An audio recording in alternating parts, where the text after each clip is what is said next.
Hello, I'm Dr. Stephen Hassan, and I'm honored and delighted to have a forensic psychiatrist expert on terrorism, Dr. Jacob Holzer, with me this morning. We're going to be discussing the book that Dr. Holzer created, edited, I should say, with a number of other editors. And in this age of so much gun violence and terrorist acts around the world, there really was and is a need for people to understand more about this subject and create some new paradigms and approaches. And before we get started, Dr. Holzer, I just want to read a little bit of your bio. Following your service in the U.S. Air Force, and thank you for your service. You went to medical school, interned at Tufts, psychiatry residence at Yale, clinical neuroscience at Yale, and at Beth Israel Harvard University.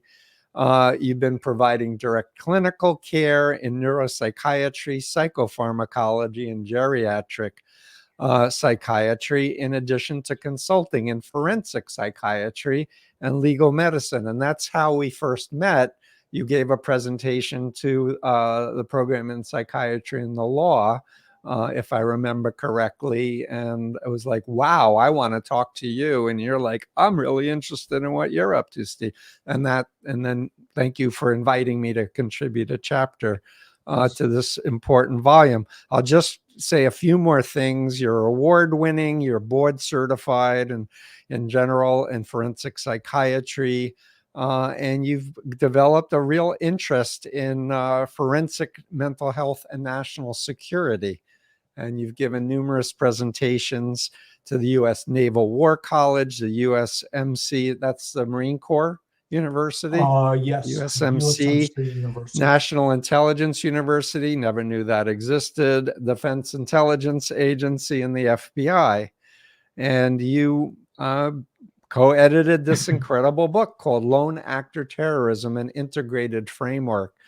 And before I turn it over to you, Dr. Holzer, I can't help but mention that the foreword was two forewords by Andrew McCabe and John Wyman. So as we get into the discussion, you can talk about how you came to ask them and they came to offer that. So let's go back in time to how did you come up with this book and why did you feel like it was so important? Sure. Well, Steve, just to begin, thank you for having me in this interview and talking about the subject matter. So it's really an honor, to be here and talk about it. And basically, for many years, so this sort of this interest came about in a little bit of a haphazard way. Mm-hmm. And I like to think of it as my sort of personally kind of coming full circle. So I started out, after high school. So really very young, and didn't have a clue what to do. And I went into the Air Force, and I was sort of interested in that whole area of like national security and international relations. And I was actually thinking a little bit about that area. Mm-hmm. Probably not politics. I'm not good at that area so much, but I was really interested in international relations. And somehow, I don't even know how it happened, but I kind of shifted my interests. I was in the Air Force. I started to think more about, I kind of like biology and chemistry, and psychology, and maybe I would take the route of that. And I was actually thinking of psychology to begin with, getting out of the Air Force, and I was thinking of clinical psychology. And I actually heard that was too hard to get into. And so instead of that, I pursued medical school and got into medical school. Mm-hmm. Mm-hmm. So I got interested really in mental health and psychiatry and neurology, that whole area. Sure. And much of my career, I mean, I've sort of been in clinical psychiatry and medicine for a few decades, Okay. give or So take. you're Probably very, about, very experienced and accomplished. So talk to us yeah, about thanks. Lone-Actor Terrorism. There's so much to cover. Yeah, yeah. Well, Tell over us the about course of how my the book came about. Certainly. So over the course of my career, I've been doing forensic psychiatry as a subspecialty. And really years ago, um, really saw a opening. I think there was a gap in the field of forensic mental health, clinical and forensic mental health, and looking at national security applications. So one area specifically has been lone actor terrorism. And just generally, so this is sort of a generic view of this, Mhm. that lone actor terrorism is one of those areas that's that I became interested in studying. It's an area that is really not well understood, although now there's more research going into it, Right. but there's sort of a limited number of uh, people in academics who focus on this area and a limited literature. But it's an important area because it is an area that, again, I sort of stress the complexity of it. Um, but it involves, to some degree, clinical aspects, Sure. psychology, behavioral issues, developmental issues, along with an intersection of a number of other areas, non-clinical areas, but things that have to do with the internet, Yeah. with law enforcement and criminal history. And a area I became interested in as part of my research into this area was that many of these people have some degree of vulnerability and can be subject to influence by others. So the whole area of parallels with vulnerability, getting drawn into things like cults or gangs Sure. and subject to propaganda and influence from others Right. becomes really important. And I think very much factors into that group. Yeah, and I Um, might add that people were calling it lone wolf terrorism, but it was not something that anybody wanted to like glorify or, create imagery that might entice a vulnerable young person to wanting to be that. And the other thing I just wanted to comment on is the idea of leaderless resistance that I think yeah, was first a military idea in the anti-communism age of the 1950s, and then the white supremacist beam said we have to do this leaderless resistance. Why? Because the FBI and others were infiltrating these groups and can disrupt everything versus having unique little cells where right. people didn't know what the others were doing, and general ideas were being put out over the internet, like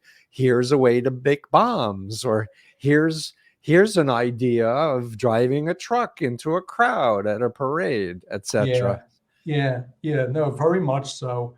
So there really is a important history, you know, really going back decades that is sort of a pathway towards what we see now as really a growing concern about both more discreetly lone actor terrorism incidents. But I think it's worth discussing, more broadly, Sure. there's mass violence that can occur. And it's sort of in a number of contexts. And it's really unfortunate because we've seen examples of this. We're into July 2022, and in the recent months, one incident after another. And Yeah, there've been so, over 300 since January 1st, I yes, believe. yes, yeah, 300.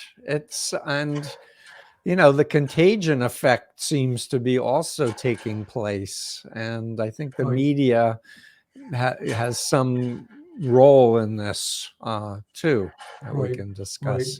I think it's worth discussion. Yeah, what I've seen in the media lately, which is good. This is a positive.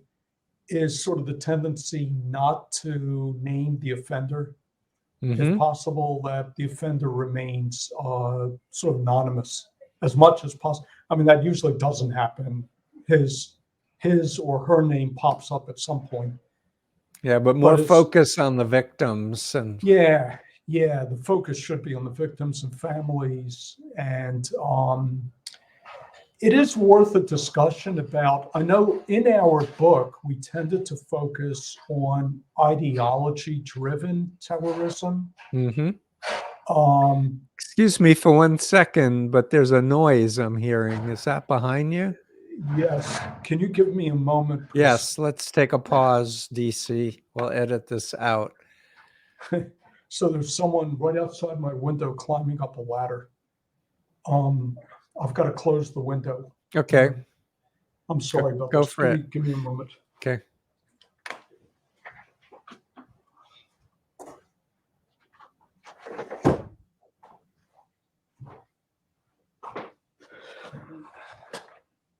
Okay, I'm going to clap just to when we're ready. That will tell my person that we're back Oh, live. Okay. So do you remember where we were? Because I just lost it. Yeah. So I think we were discussing a little bit that there's been this growing number of incidents that have occurred Mm-hmm. in the hundreds just in this year since January, and that even though the book um, has focused a little more on ideology-driven terrorism, terror events, Mm-hmm. and I'm happy to talk a little bit about definitions. More broadly, there's been incidents that may not fit exactly with the definition of terrorism, but they Mm-hmm. can still terrorize Right. the public, and they can accomplish that. There may not be a clear ideology related to it, but there's been a number of incidents. There's racial and hatred-driven incidents, which Right. actually, in my view, fits with lone-actor terrorism. Yep. Me too.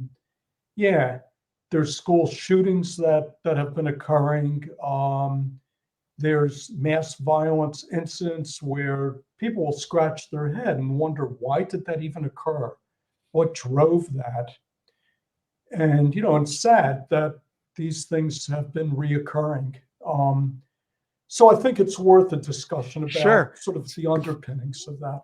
Yep. So obviously, my background is cults. So social psychology is very heavy in my analyses of things. And so my chapter is more on online radicalization and talking about my influence continuum, which is what the name of this podcast is, and the bite model, but also just how social media is taking data from people, and bad actors are buying this data on the dark web and targeting vulnerable people and inciting them and flaring them, and as well as connecting them with other extremists. But let's go. Can I ask you to do some definitions of what is terrorism? And Sure.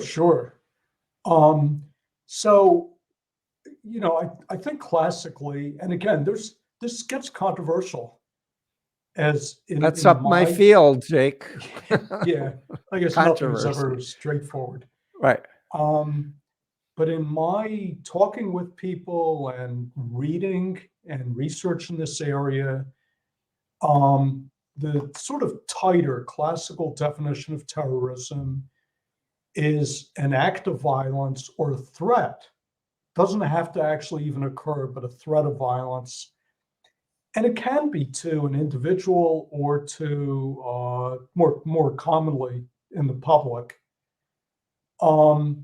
where the goal really is, it can cause the outcome of violence to individuals, but the broader goal is to inflict psychic harm, damage, terror to a greater population. They get scared, Right. they may change their behavior, and that'll have a ripple effect within the public domain.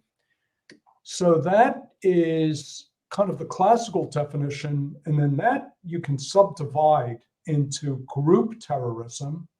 And over the years, there's been many groups. There's no loss of number of different groups. So the Bader Meinhof gang back a long time ago. Right.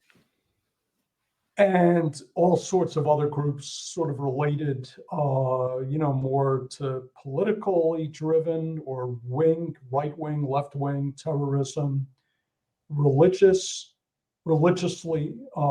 Sure. dominated. So Islamist extremism like Al-Qaeda, ISIS could be examples. More on the forefront in recent years has been more right-wing, white supremacist extremism, spurning group violence. So that becomes yet another example of group violence, group terrorism. Now, sort of another subset are individuals who are influenced one way or the other and then decide, and this takes on a whole other framework of psychology, with individuals who are potentially maybe prone to really absorb a lot of this stuff, and then somewhere in their mind decide, it's time, they've got to take matters in their own hands and they've got to act. So in the setting of, we're talking, Steve, about, let's say, political or religious stressors, extremist views, a lot of propaganda and rhetoric out there, all sorts of stuff. And state actors, let's not forget that. China, Yes. Russia, Iran, North Korea. Yeah. Oh, yeah. Yeah. They certainly. want to see, they want to be able to tell their citizens, you think America's great? People can't even send their kids to school and be safe. So there's that angle too. Right. Absolutely. That some of this that may be potentially homegrown, or, sort of clandestinely influenced by some outside state actor, works into that actor's benefit. Yeah. They're not opposed to this if Right. there's No, some it's- chaos over here. Right. I think we've seen that. Yeah, I think it's really clear. Frankly, American covert operations have been involved with using front groups to do violence in order to destabilize our enemies. So it's not just a black and white, all or nothing thing. The idea is, on a certain level, the ends justify the means. If we are that afraid of communism taking over, then we can justify it doing things like waterboarding, even when it has no effect in any constructive way, right, except to inflict terrorist and ideas and our enemies.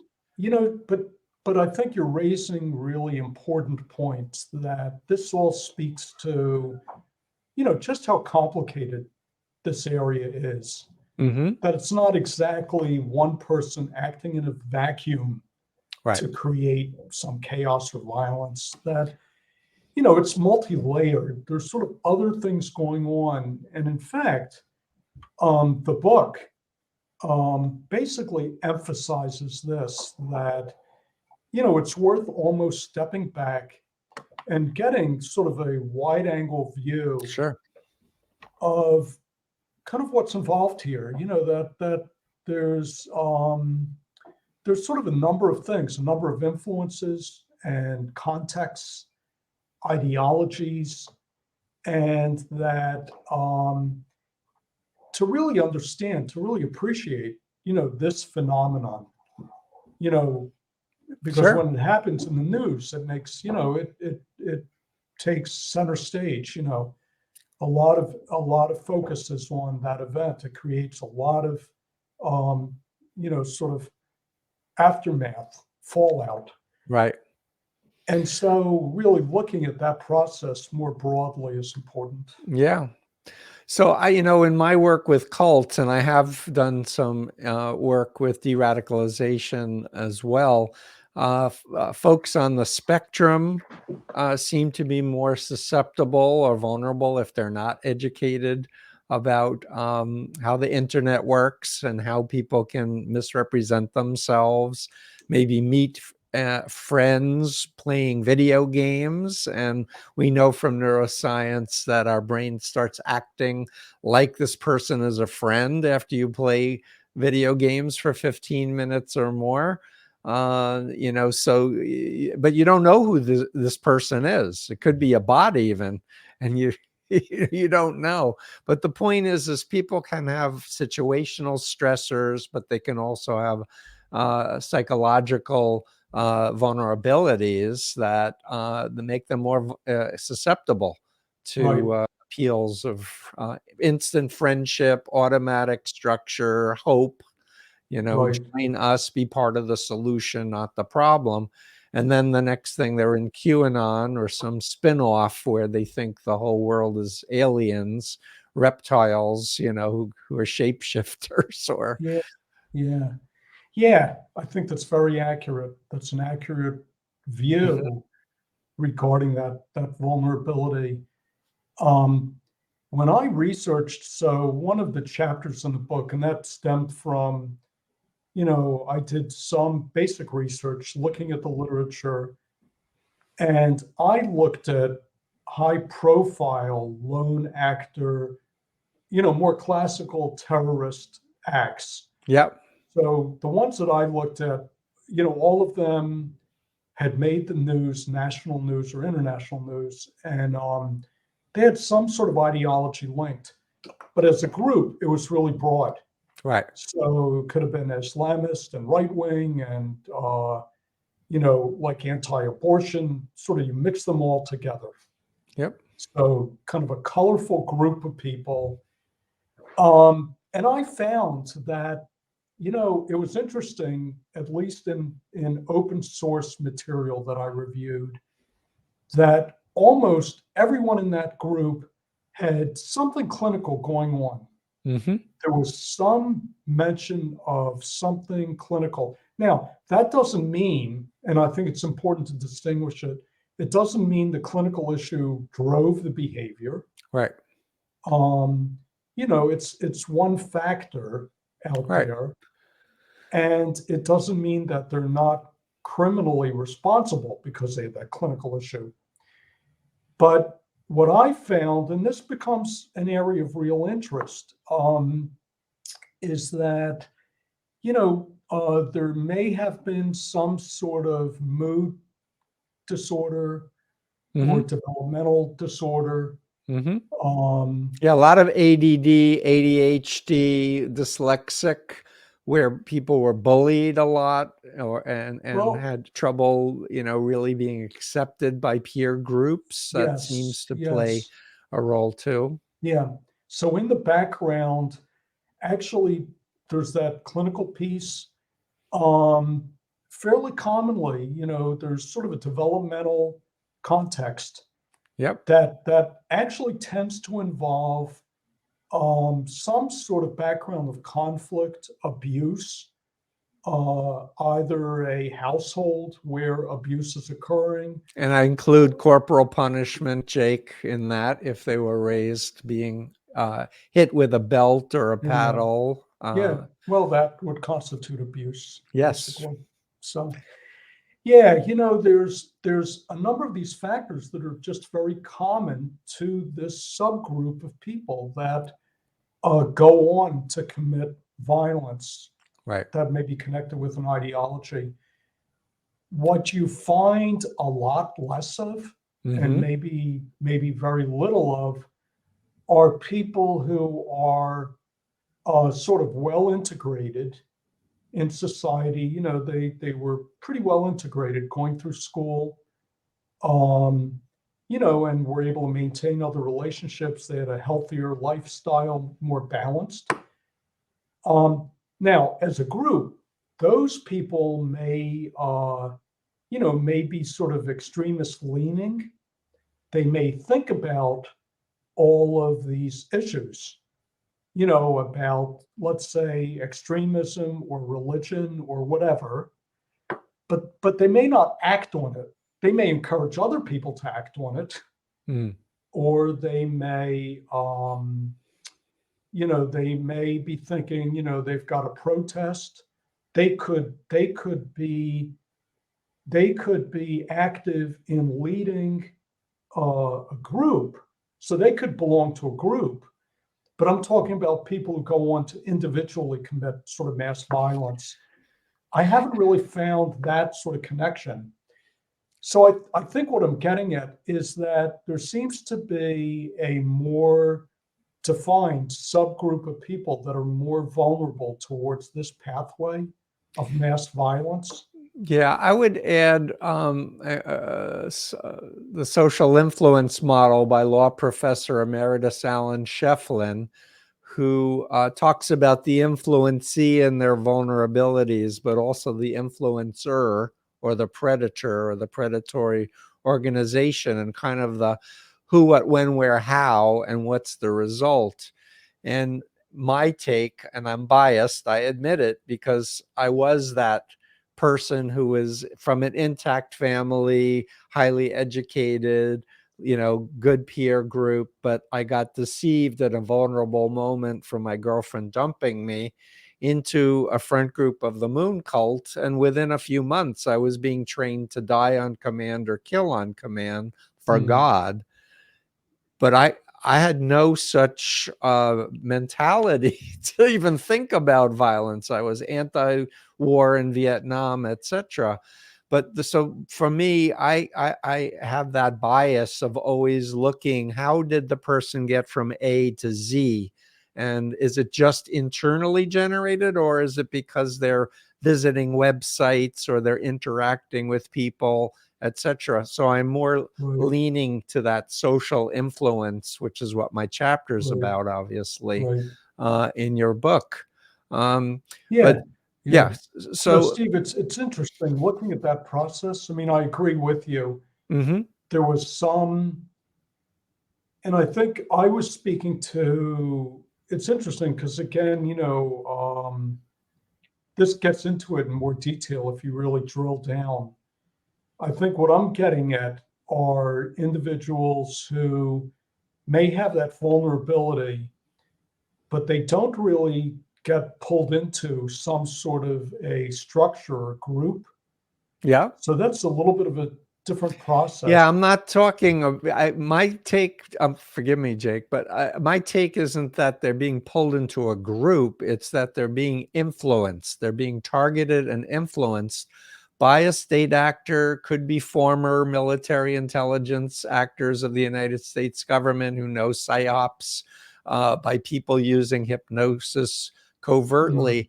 They're being directed, although it's not a centralized thing. The general idea is fourth generation warfare, fifth generation warfare, where the goal is disorientation, confusion, delegitimizing experts in science and institutions, and saying we need a new structure. We need to burn it down, society down, so that we can start something new. Right, But I right, don't think these people are self-generating these ideas. I really do think they're being influenced, although not in the old way before the internet, where there was people right, getting together and Right. writing up manifestos and handing them to people. Yes. Yeah. No, I understand. I know exactly, what you're describing. Yeah. So tell us how you got Andrew McCabe, and I believe John Wyman is an instructor at Quantico of the FBI. Is that, am I Yes. remembering Well, correctly? yeah. Deputy Director McCabe and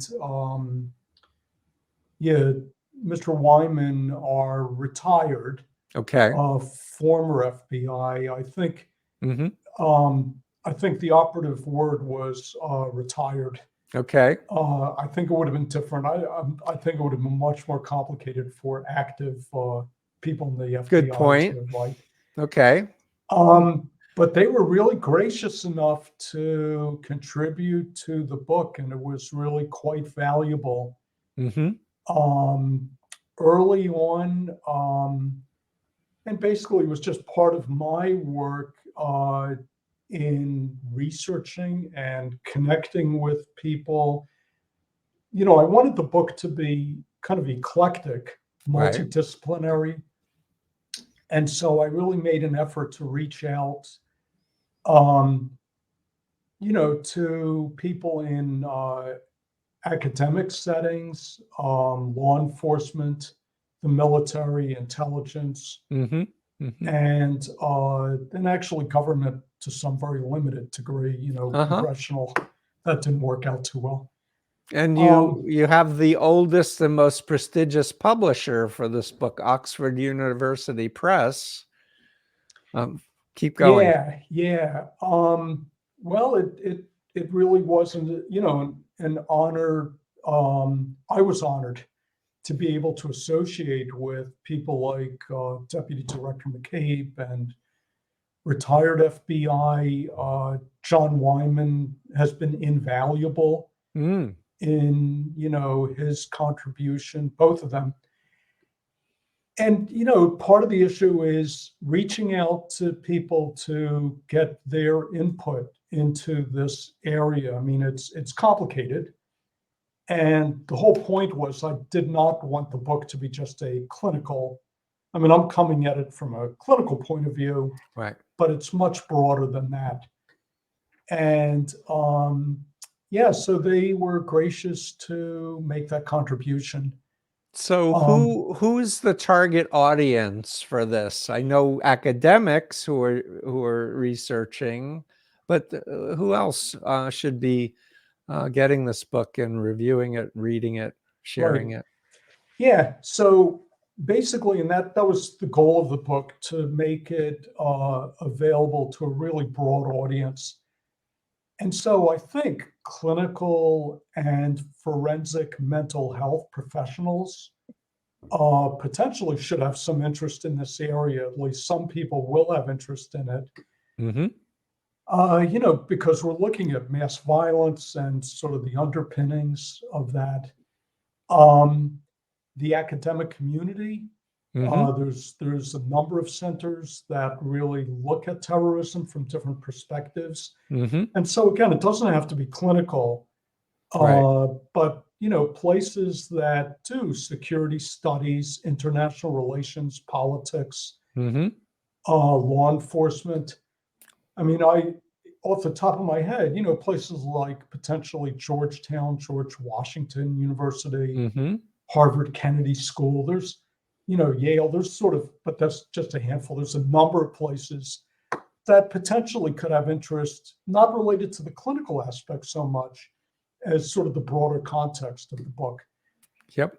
And then certainly the law enforcement and intelligence communities, this is more of a practical application of a really important area that, within law enforcement, intelligence, the military, and legislative, branches, that they would have some interest. It has some application to their work. Right. So I do want to just comment. We have a gun problem in the United States. There's 20 million estimated AR-15 assault rifles, 20 million. And yet, Putin's Russia, you'll be arrested if you have a bullet in your car. You'll be sent to jail. Same with China and other authoritarian countries. But they seem to really want Americans to have a lot of guns and to hurt each other and kill each other. But I think, would you say that the mass shooting events, guns, and the proliferation of guns is only one part of the problem, versus if we just need to get rid of all assault rifles and then we won't have, these violent mass attacks? Right, right. If it only were that simple. Yeah. Yeah, so it speaks to a very complex issue. And, I can talk about personally, I look at it, there's sort of a couple of different layers to this. Mm-hmm.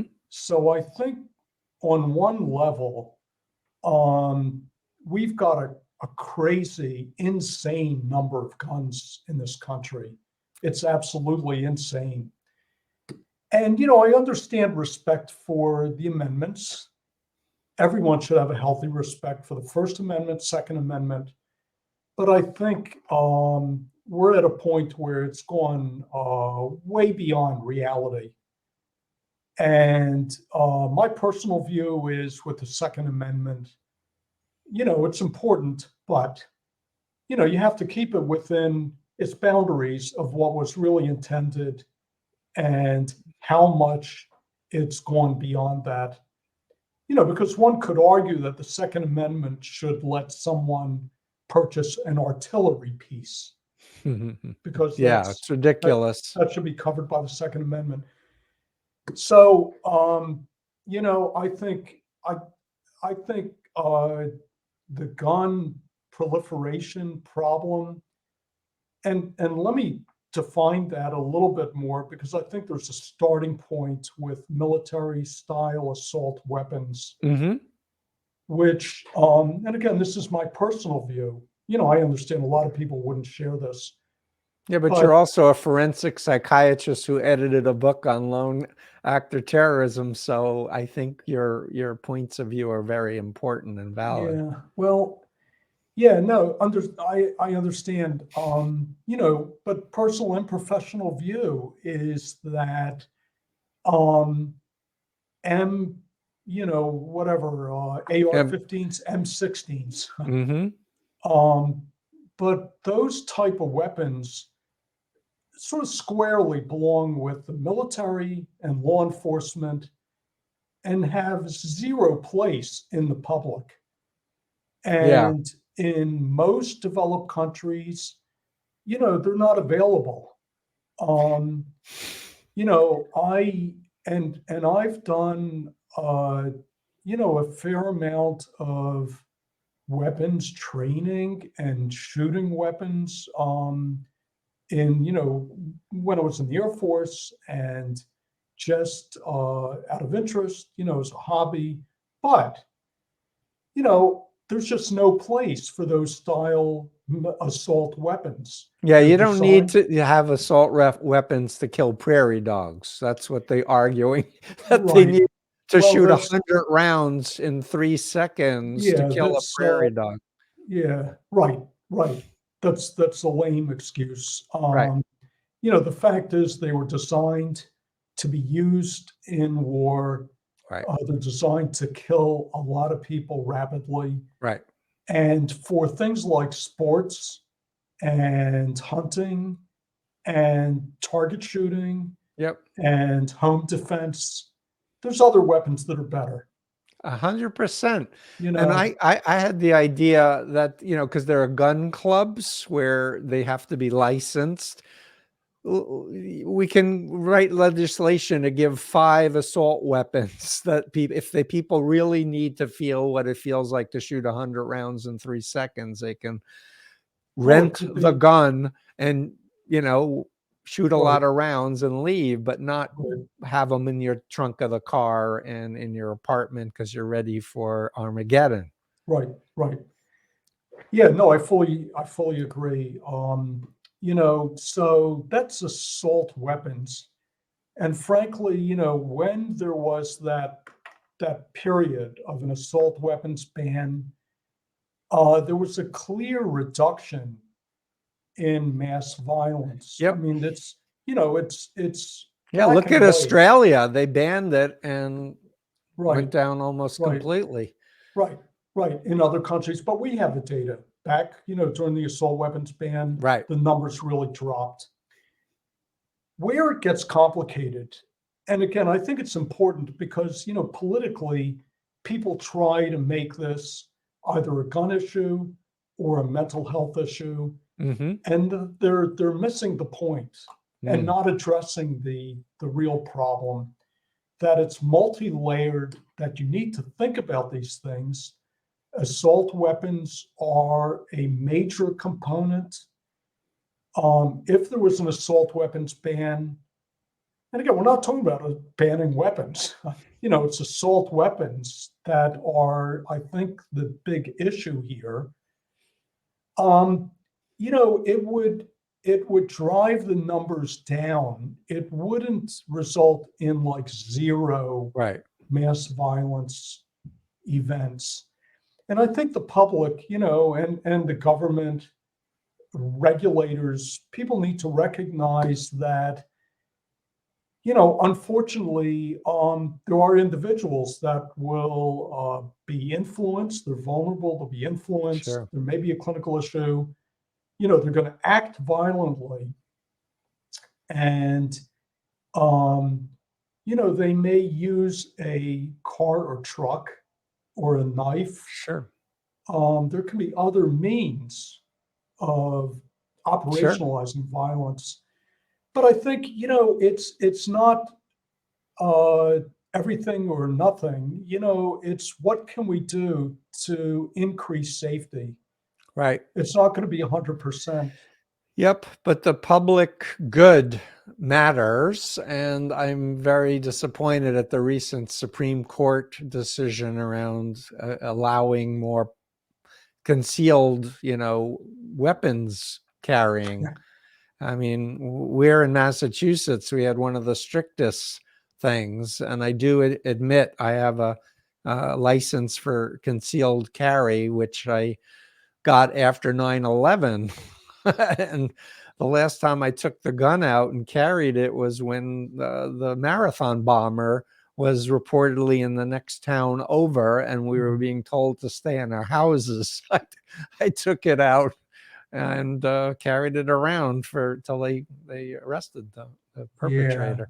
But Yeah. anyway, I'm adding that just because I'm not like totally against guns for self-protection, but rarely should they ever be used except for sporting or target practice. Right.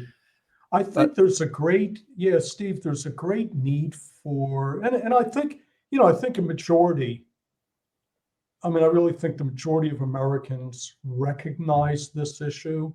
Yep. That there's a need for, and this is discussed, in the media, but there's really a need for just common sense rules and regulations to allow the Second Amendment to be adhered to, but not to the crazy point where we've got, I don't even know the numbers. It's at least 1 or 2 guns per American. Yeah, there's over 400 million guns in the United States. And the NRA, I put the NRA actually in my book, The Cult of Trump, because they had 5 million believers and they were just using that one single issue to push why Trump should be elected, and paying off a lot of politicians to help them with their elections. It's a narrow view that really is not in the public interest. And there's arguments that are made, the whole crazy, it's an absurd argument that what stops a bad guy with a gun is a good guy with a gun.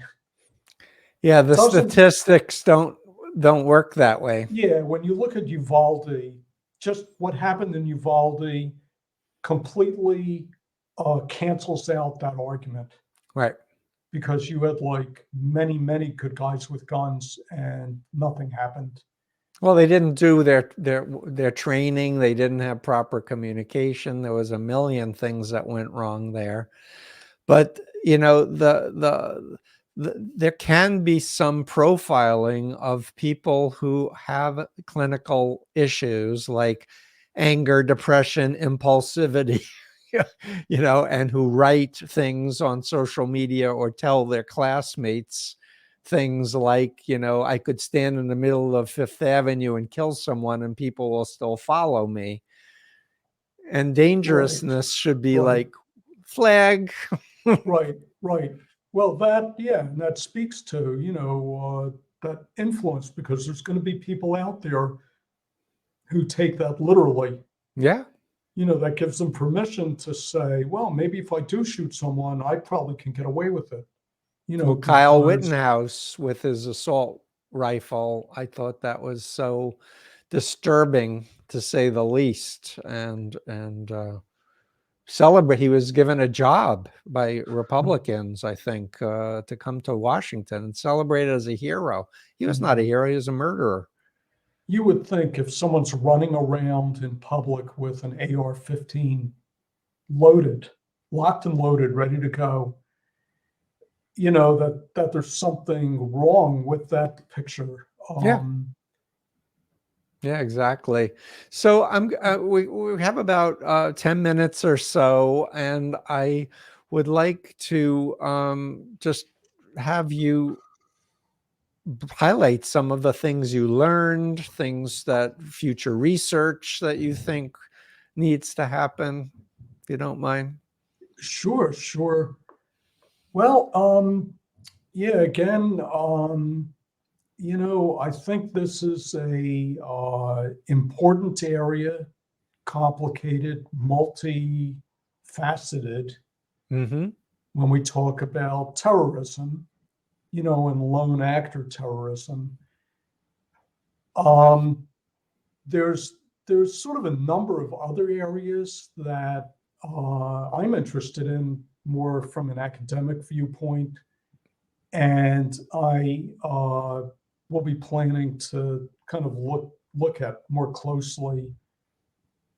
And I think these can impact on us publicly, our freedoms and our way of living. Right. So anything specific you care to share at this point? Yeah. So we talked about lone-actor terrorism, but there's sort of a number of subgroups or a number of other groups that really present risk to the public. And I keep these groups a little bit separate, just I'm looking at more details.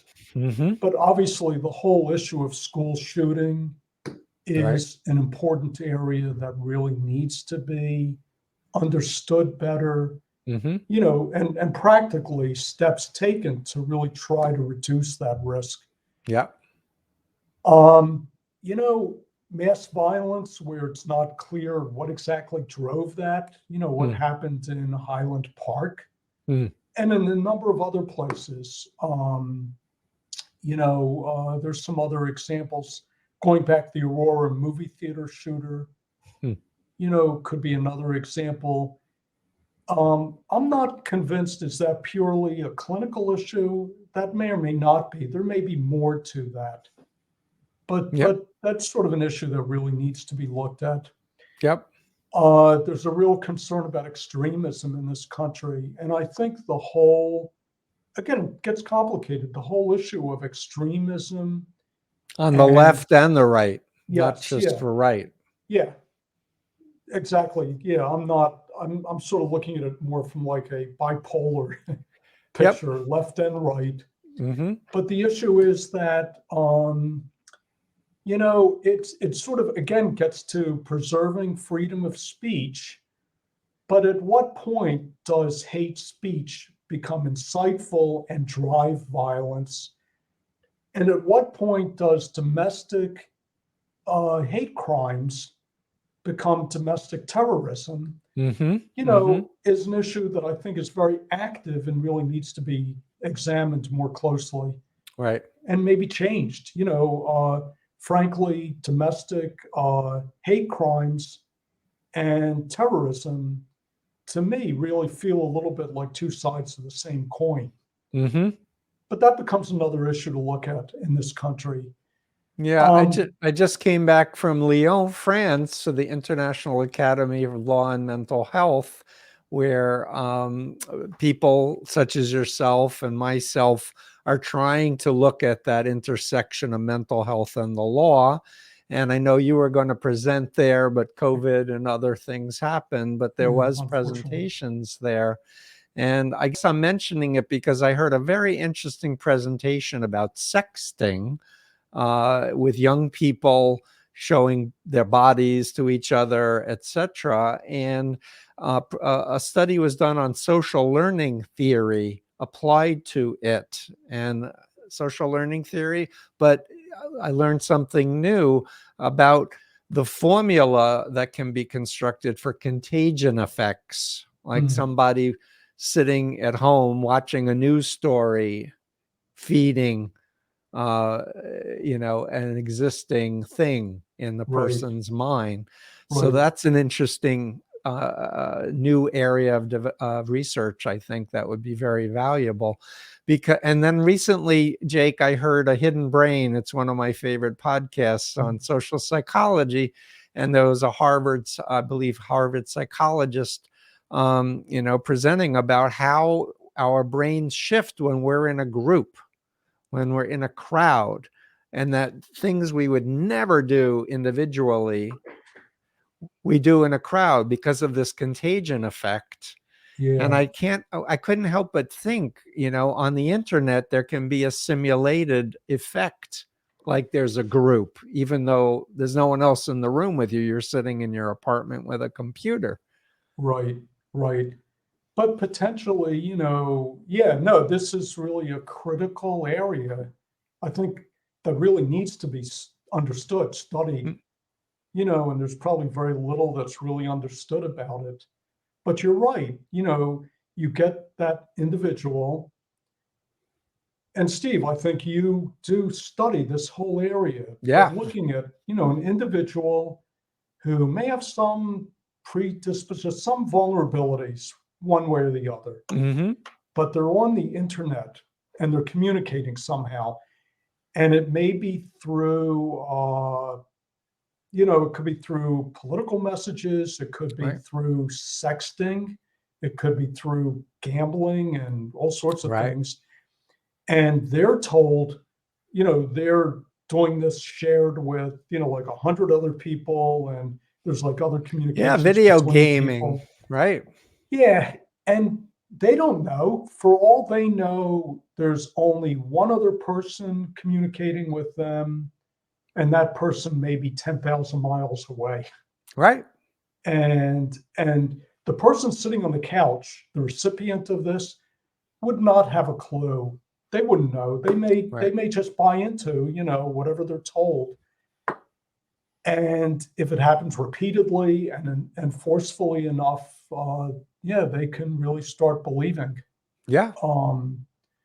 So that's a modern day issue that, 50 years ago was a non-issue. Right.